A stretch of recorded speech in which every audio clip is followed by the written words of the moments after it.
Right now, it is time to bring in Jim Lynch. It's time for Cover Your Assets. Jim, of course, is an independent voice on Wall Street, the economy, sports, and many other things. Ladies and gentlemen, let's bring in the big guy, Jim Lynch. Good morning, Jim. Good morning, Marshall. Morning, Jill. Good morning. I hope you're doing well. It's a gorgeous day. Lots of things happening. I'd like to, however, begin what I think is probably the most important thing I can say today. It's rather serious in nature. And as I speak, generally, you know, I'm looking into the aspects of freedom and people's rights. I do that in various conversations. So today, I want you to join with me in remembrance of the liberation 75 years ago of Auschwitz. Auschwitz came into my memory as a little boy, and all I can say is that anytime I hear the word, it's one of those words that kind of wake you up and turn you around and make you think and make you sad, but also make you somewhat happy in that the people who survived this atrocity live on. And as we saw on Monday and during the previous week, many of the survivors of Auschwitz, which was the most notorious German concentration killing camp in the Second World War, those people, they live on. And, you know, there's a reason for everything, and most of the time we human beings don't know what it is. We get a feeling for it, maybe a little inspiration from it. But I think for anybody who's got somewhat of his consciousness and awareness open, we should realize that these people have lived on to tell the story of what human beings can do to other human beings when they're out of control for whatever reason they have been out of control. 1,000,001 Jews out of 1,000,003 died at Auschwitz. And they died for no reasons at all other than that they were Jewish. So those 200,000 remind me of the rights that I have in this country. And they remind me that I don't want to lose those rights because people who've come to these shores of immigrants from all over the world, be it Asia or the Middle East or Europe, they've proven to me by the way they step into life, live it, and enjoy it, that, yes, this is the freest country. Yes, this is the country in which a human being can prosper. It used to be without much fear, but at least with not too much fear. I say that only that you take this into your heads and, more importantly, your hearts and your brains in looking at the upcoming election in November. We have a person who is president who is a demagogue, who wants to be and is to a degree a dictator, who will sacrifice human life or human pride at a moment's instance. We must get rid of this person. In the spirit of Auschwitz, we don't want to reelect him only to help him and his cohorts continue to take away our freedoms and continue at first mentally, financially imprison us. So that is my very sincere thought for the day. I really hope you take it to heart. I know there are a lot of things going on, but boy, when you get up in the morning and you can do whatever the hell you want, and you don't have somebody marching you here or there and telling you what to work, telling you what to eat, trust me, it's a great feeling. Having been in the service, which is not anywhere near what I'm talking about, when you're young, getting into the discipline of the military can be quite interesting, quite challenging. But that said, what we saw over 75 years ago is beyond the pale.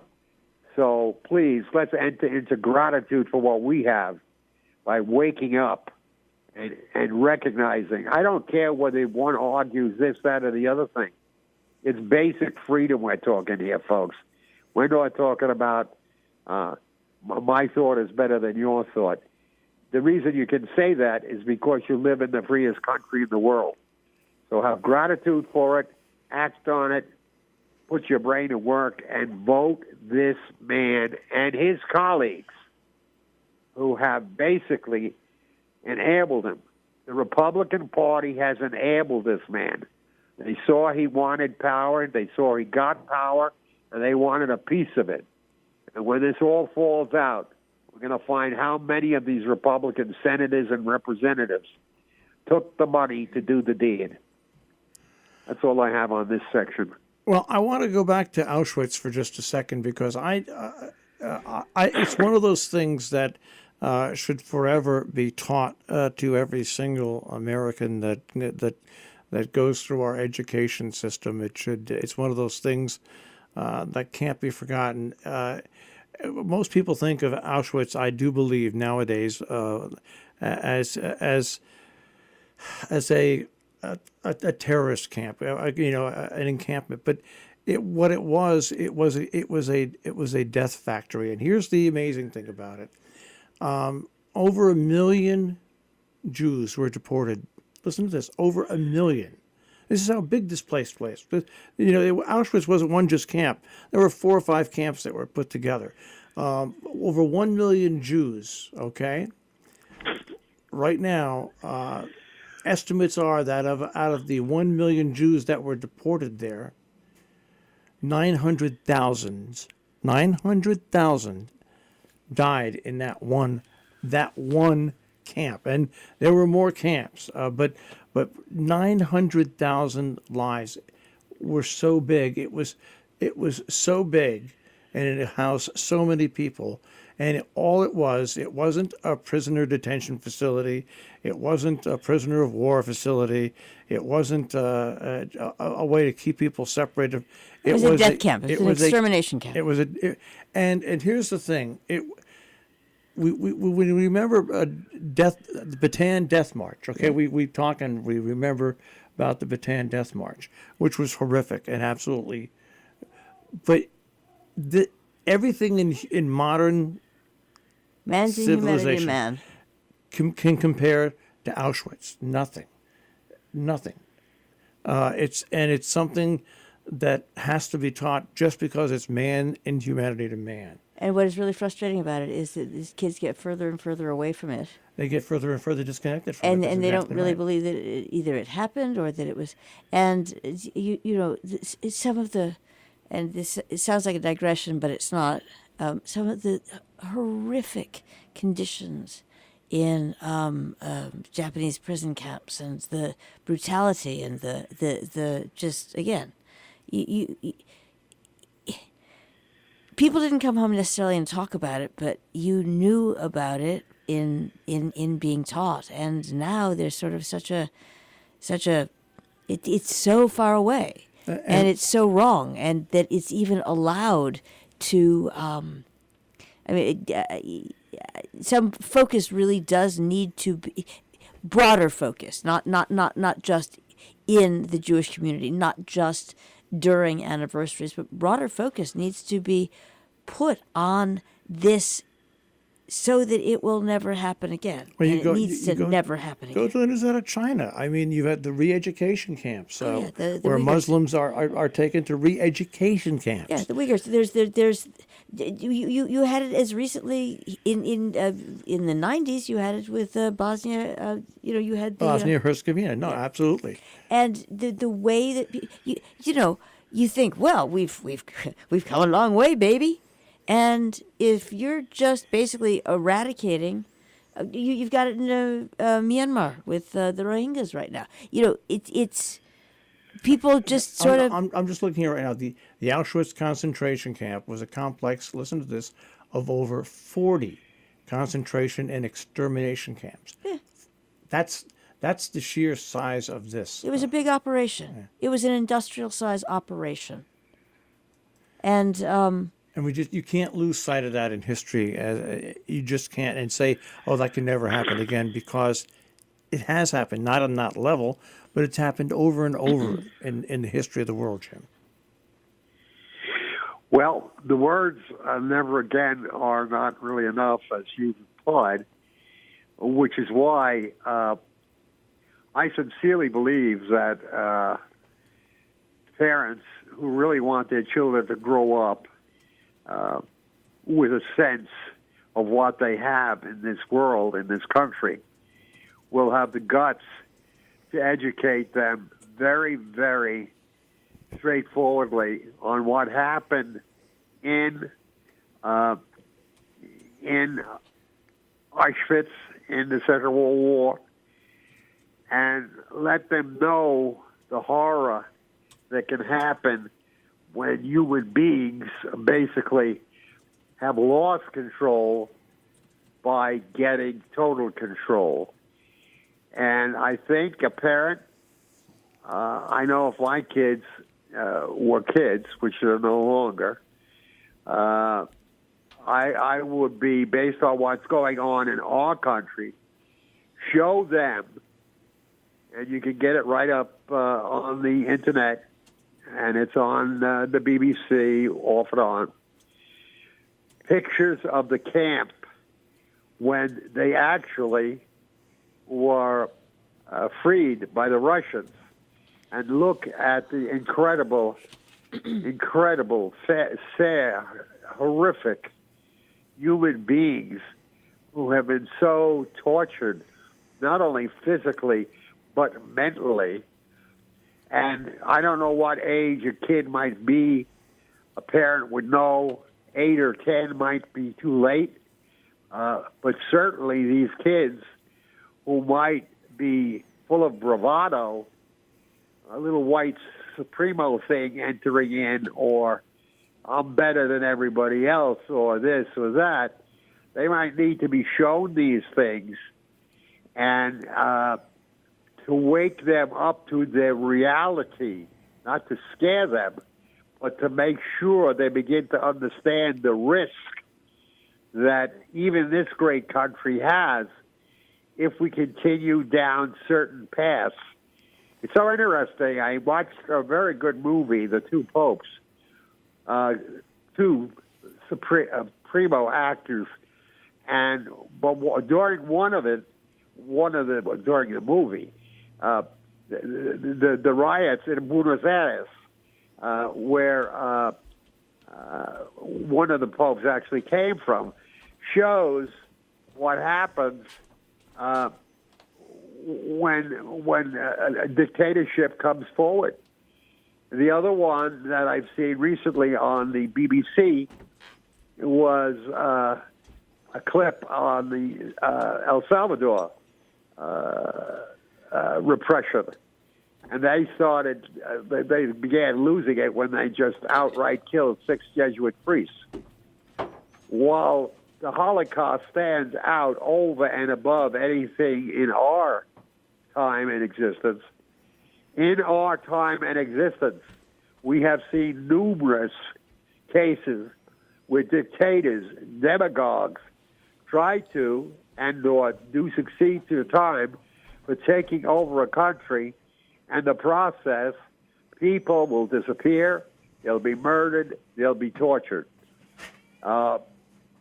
It's very important for young people to know this, because we're kidding ourselves if we kid them by not letting them know that there's something in all human beings. If untethered, is like a deadly snake, and they must be aware of that.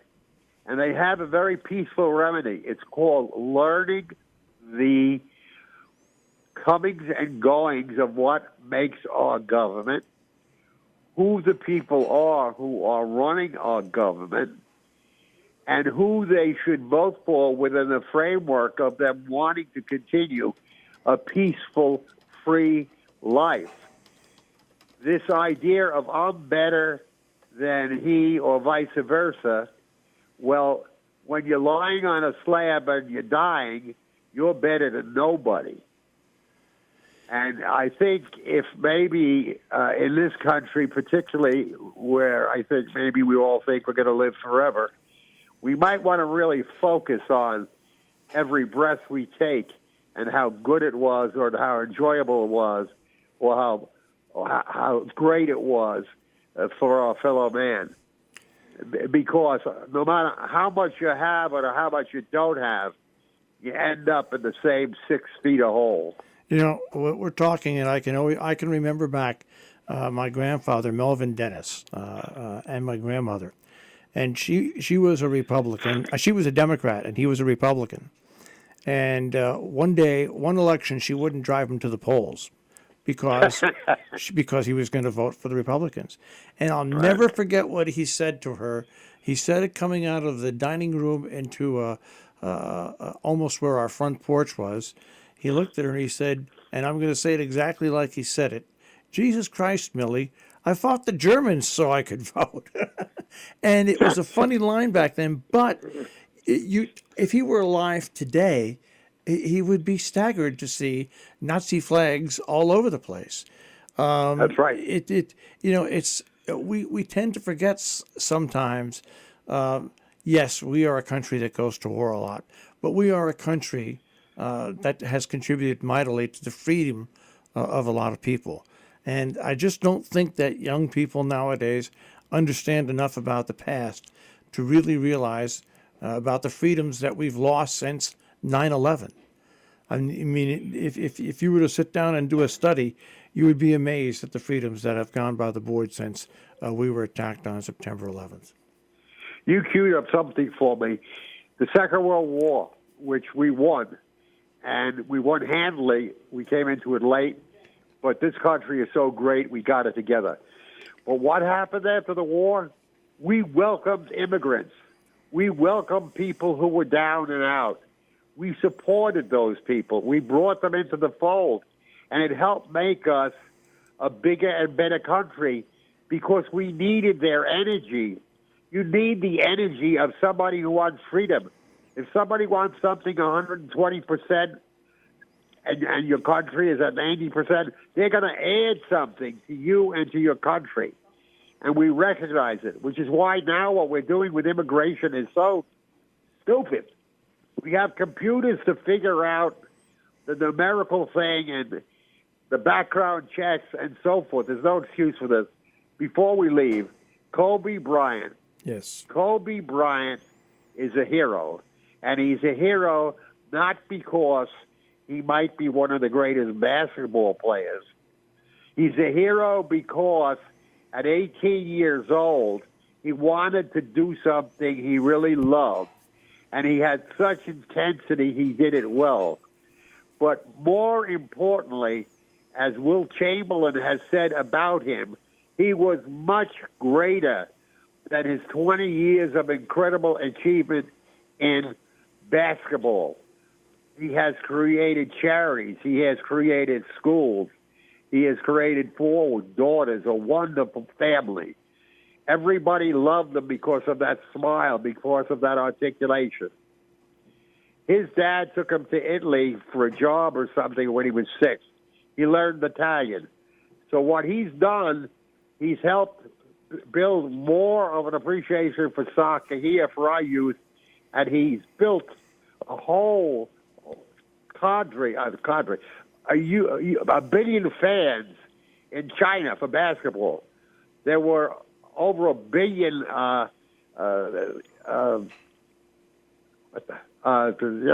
comments on the computer from China alone. But the point is, it was his spark, it was his spirit, it was his freedom.